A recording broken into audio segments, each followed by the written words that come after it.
The following program presents principles designed to promote good health and is not intended to take the place of personalized professional care. The opinions and ideas expressed are those of the speaker. Viewers are encouraged to draw their own conclusions about the information presented.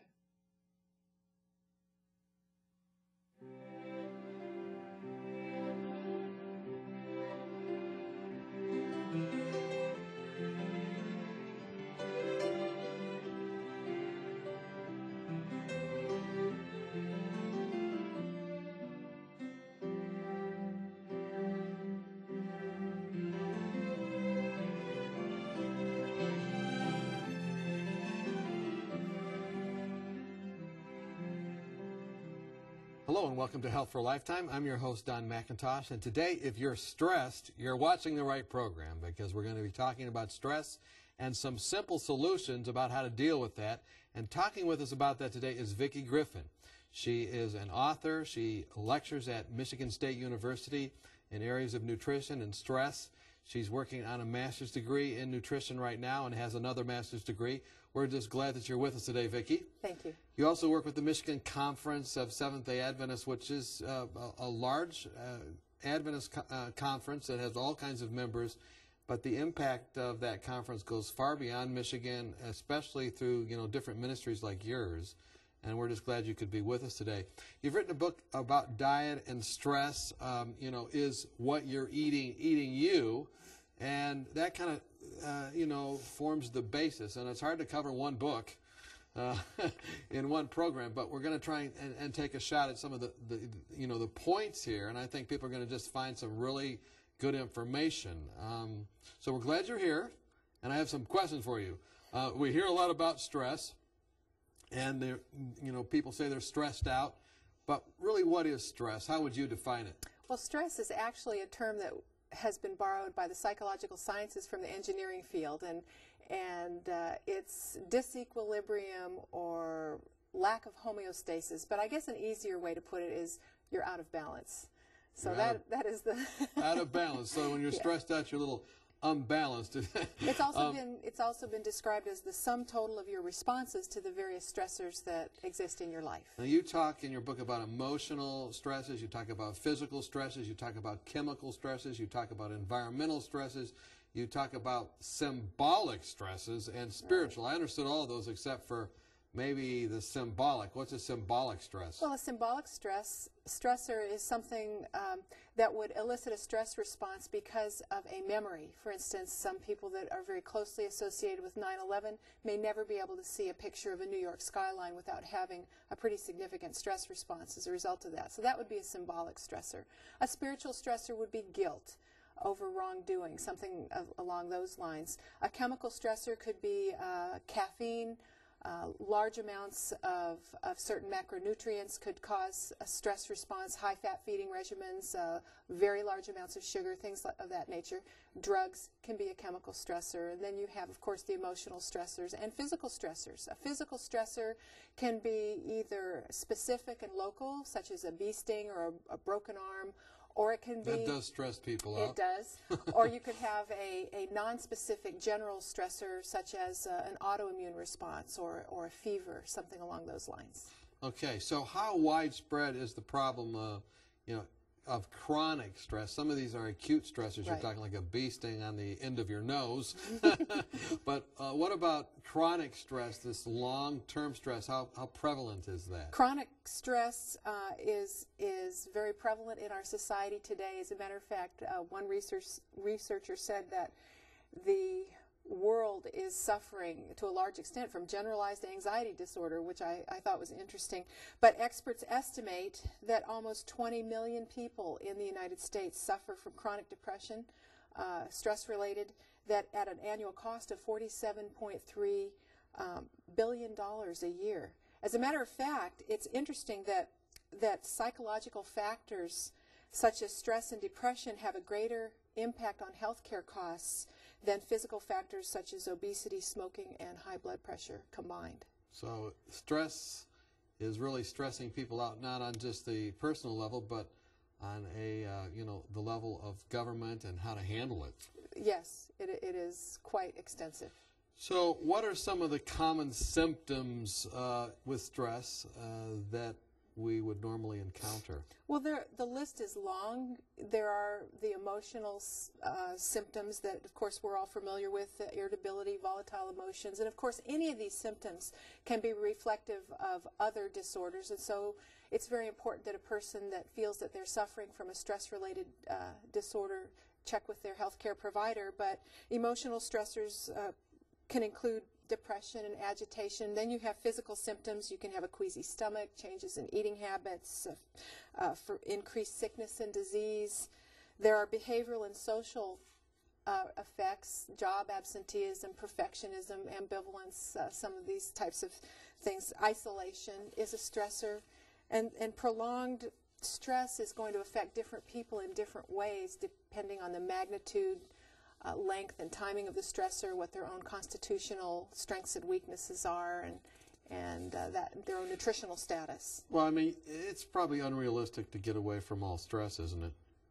I've known a couple of people in my life that were at the 0 to 1 level, which is an amazing thing, but most people would probably describe themselves somewhere up between 7 and 10.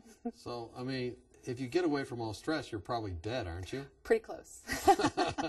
So there, you know, I had another person I talked to that says that there's distress and there's eustress. There's good stress and there's bad stress. Well, stress in itself is a good thing when the stress system activities is critical to human function. That's what gives us the energy to get out of bed in the morning. It's what heightens your memory when you're about to take an exam. It gets you ready for a race. It puts the enthusiasm and charge into life. And so stress system activity is a really good thing. It's just that when it becomes chronic, then two different scenarios can happen. You can either have chronic hyperactivity of the stress system, which is associated with certain diseases, or you can have chronic underactivity of stress system, and that has its own list of woes that now, you talked about common symptoms, and then you talked about metabolic symptoms. What are metabolic symptoms of stress? I guess that's referring to the long-term stress system activity. When you have, it's really interesting because there's a crosstalk that occurs between the stress system and the immune system, and they counter-regulate each other somewhat like a teeter-totter or a seesaw. When one is up, the other one tends to go down, and vice versa. So a chronic increase in stress system activity, and I'm referring specifically here to a specific stress hormone, cortisol. Chronic hypercortisolism, too high levels of cortisol, is associated with immune dysfunction, hypertension, insulin resistance, abdominal obesity, atherosclerosis, some of the lifestyle diseases that we're real familiar with, premenstrual syndrome and hyperthyroidism, as well as obsessive compulsive disorder, chronic active alcoholism, chronic excessive exercise, and vulnerability to addiction. So all these addiction. Things are related to too much stress system activity. So at the same token, you can actually have the reverse happen where you have too low stress system activity as a result of being chronically stressed. And that is often indicated by low serotonin, obesity, increased vulnerability to inflammatory and autoimmune diseases, and we certainly do see an upswing in those in recent years. Atypical depression, chronic fatigue syndrome, post-traumatic stress disorder, nicotine withdrawal, atypical depression, seasonal depression. So all these things, all these different things, I mean, this is a huge barrage of different things, all under the rubric of stress. Right. And in your book, I'm sure that you break this down. You look at some of these, you talk about some of these, you say, if this is what you have and this is the stress element of that, what to do about it. Right. We've put this book together in conjunction with some other researchers and specialists who have knowledge, specific knowledge in this area. And yes, we want people to understand how tightly linked the stress system and the immune system are. And one of the things that fascinates me about a stress system that has gone awry, particularly heightened levels of cortisol, is that when stress system activity is dysfunctional, it is acutely tied in with a less of an ability for the brain to generate new nerve cell activity. And so it has an effect on learning. It has an effect on the ability to meet challenges. The opposite of depression is not joy. The opposite of depression is actually resiliency. Resiliency means the ability to bounce. It means the ability to have the resources to meet a challenge. And so when a person is chronically stressed, whatever the end result of that chronic stress is, it tends to create a metabolic scenario for depression, as distinguished from sadness. There is a difference. But depression, then it tends to lower that person's cognitive ability to meet challenges. Sure, you're stressed out, so you just can't think as well. You can't get things done. You can't learn, you can't meet challenges. And that really sets up a foundation for addictive behavior, because then you start to self-medicate with either drugs or food or some activity to try to feel better. You're just so kind of beat down, you need something to put some pep in your step. That's right. Okay, so the book and breaking down some of these components, your website is lifestylematters.com, just spelled out. And there on the website, it kind of breaks down these different things and gives information about this. Well, it gives information how you can access the resources to learn more. Now, how does stress affect nutrient metabolism? You talk about that a little bit. You know, in other words, I guess when you eat something or ingest something that's nutritious and you're stressed out, what does that do to the ability to metabolize that? Well, what we eat is if we eat good foods, if we make healthful choices, nature has a stress protective system built into those good foods that actually protect us against stress response, and in several different ways. When you have a nutrient poor diet, I call it the chips, chops, and lollipops lifestyle. When your diet is high in refined junk foods, stimulants, caffeine, lots and lots of sugar, high fats that are poor quality fats, that kind of thing, it actually creates another tax on the stress system. It actually increases stress hormone production. And so when you are stressed, your body uses nutrients at a more rapid rate. And so when you take in very poor quality food, it actually throttles up the stress response, uses nutrients and stress protective nutrients such as magnesium and the B vitamins at a faster rate, impoverishing the system even more, taxing the system even more, creating a scenario for cravings. So you've said two things. You've said that the nutrient metabolism is compromised by stress, but even more so if you're eating junk foods. If you're eating poorly, it actually makes the stress response more sensitive. In other words, you will be more likely to have a stress response more quickly. When you do have that stress response, it will be higher and it will last longer and it will do more damage at the end organ. I think a quote by Paul Roche from Stress Medicine is probably appropriate here. He said, "A faulty diet can certainly be a source of stress. Conversely, stress can lead to poor dietary habits." So it's not sort of a vicious cycle that gets set up. So it leads to it, but it also can be a result of it. Exactly, and that's the part that a lot of people don't understand. They don't think about the fact that when they're eating some junk food item for breakfast instead of fresh fruits and whole grains and some good nuts or that type of nice high fiber plant foods in the morning, they don't realize that they are actually affecting stress system sensitivity. It's not just that they're not getting nutrients, it's that what they are taking in terms of large amounts of certain macronutrients is going to affect the stress system in a negative way as well. So the way nutrition affects things, I think we have a list of that we'll look at.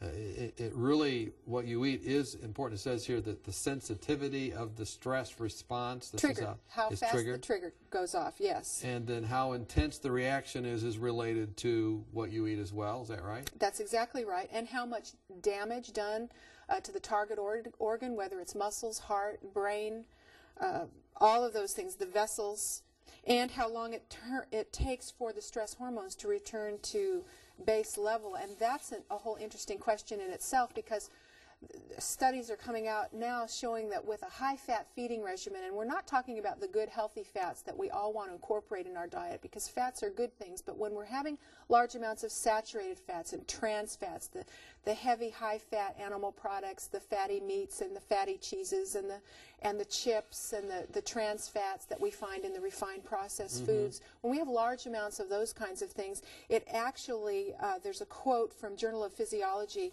that dietary fat actually acts as a background form of chronic stress, causing the elevation of several stress hormones. So it provides an environment to just potentiate stress. Exactly. And not necessarily positive stress here, no. Negative. They're chronic talking stress. about stress hormones, because the stress hormones at the base level, when you're at your calmest, they will be high. They will be elevated, which means that your ability to cope with challenges is compromised, your ability to learn is compromised, your ability to be resilient in challenging situations, to cognitively process, is challenged. And there's another quote that follows up with this. It says, stress responsivity is briefly enhanced during initial access to high-fat regimens. So there's an initial response that is challenging, but continued high-fat feeding results in an impaired ability to even restore basal or normal stress hormone levels after a stress response. So there's a dysregulation of stress system activity that is associated with poor diet. And I think that's important for people to understand, because when we're stressed, we want to eat junk food. We want to eat sweets and sugar. We want those fatty chips. And so how important it is when we're not stressed to be making the choices that are going to buffer us against those challenging times. We're talking with Vicki Griffin. We're talking about stress. We're talking about how you can get a handle on it. When we come back, we'll have some good news about how you can get a handle on your stress. Join us when we come back.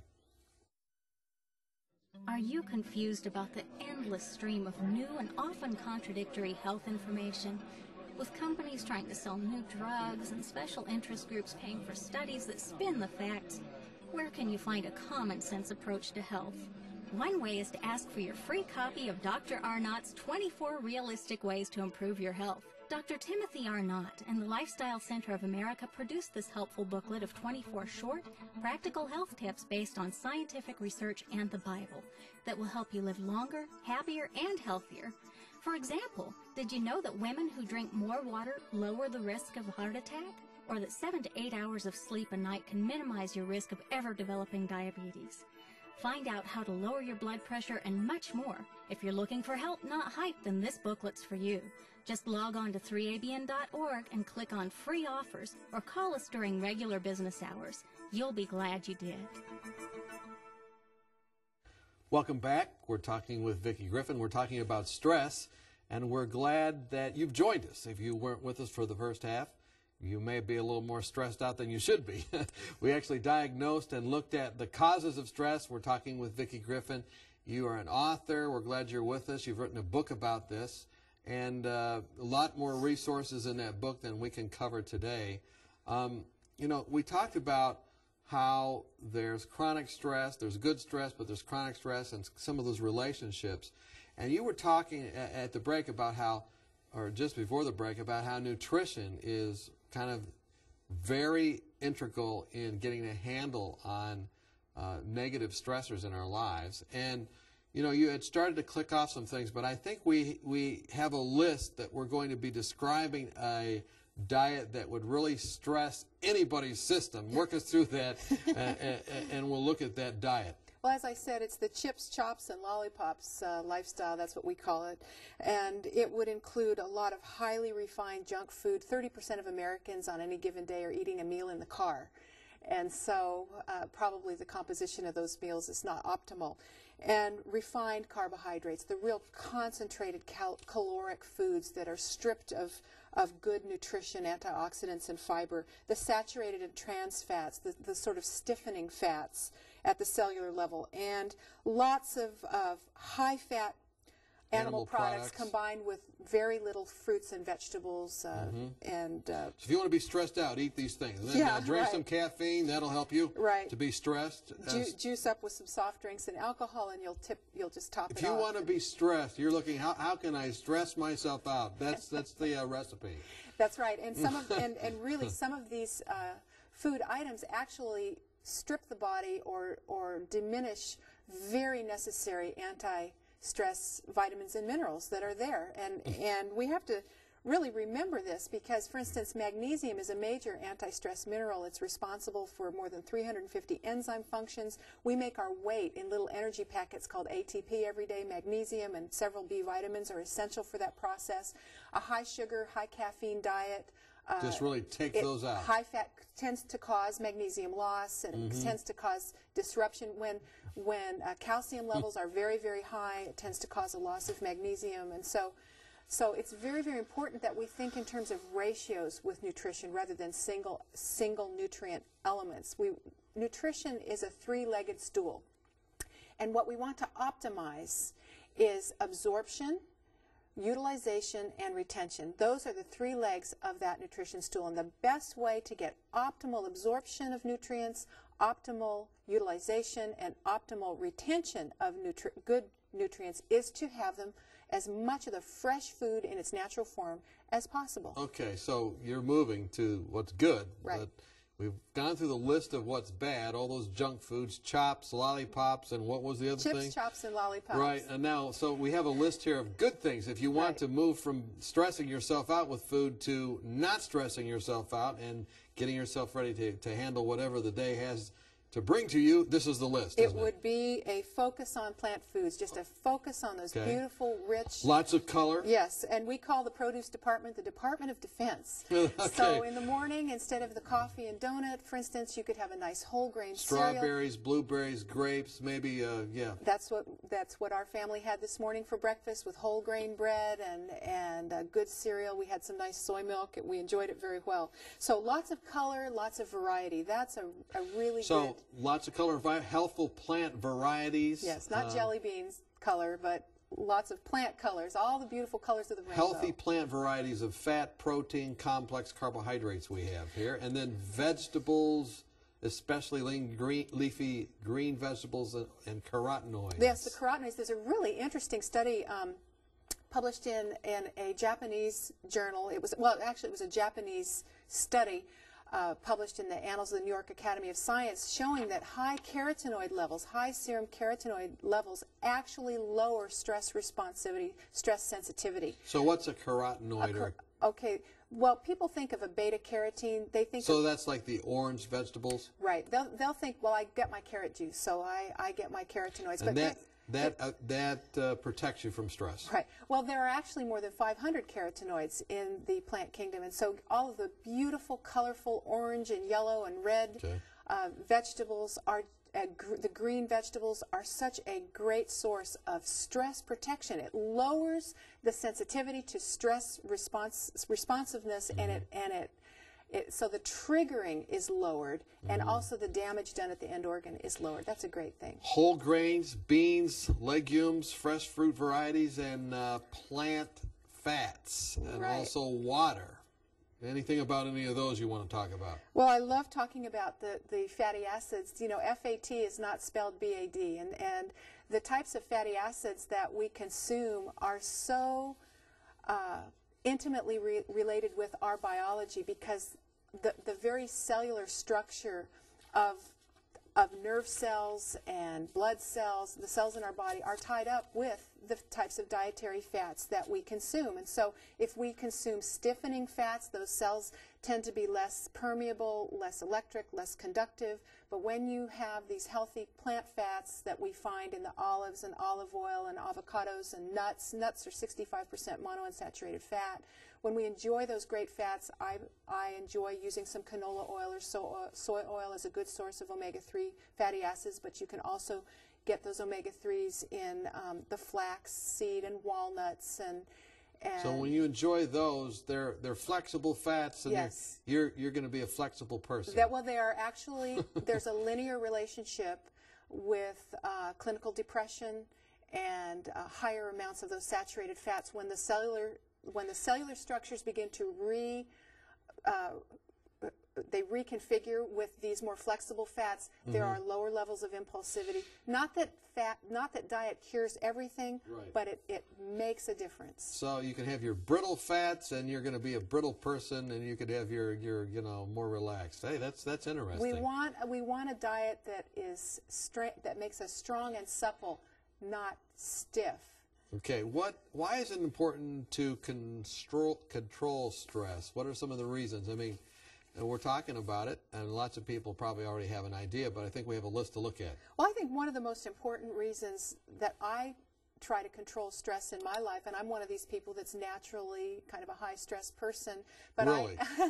But I use diet and exercise as a way to lower anxiety and control stress, and of course my Bible time, all of those things help to lower stress. Because it hinders your learning, it says here? Absolutely. And it impairs your memory? Yes, it actually does, because it's been demonstrated that elevated levels of cortisol in the brain actually sort of eat away at the hippocampal areas of the brain, which are involved with memory and can end up with chronic depression. So we're looking at memory impairment.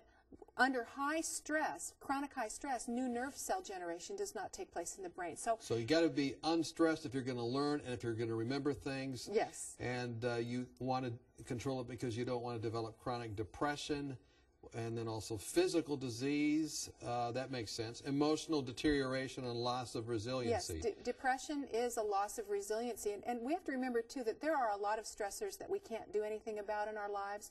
But the really important thing to remember in studies with centenarians is that they didn't escape stress. They went through the Holocaust. They lost spouses. They had sickness.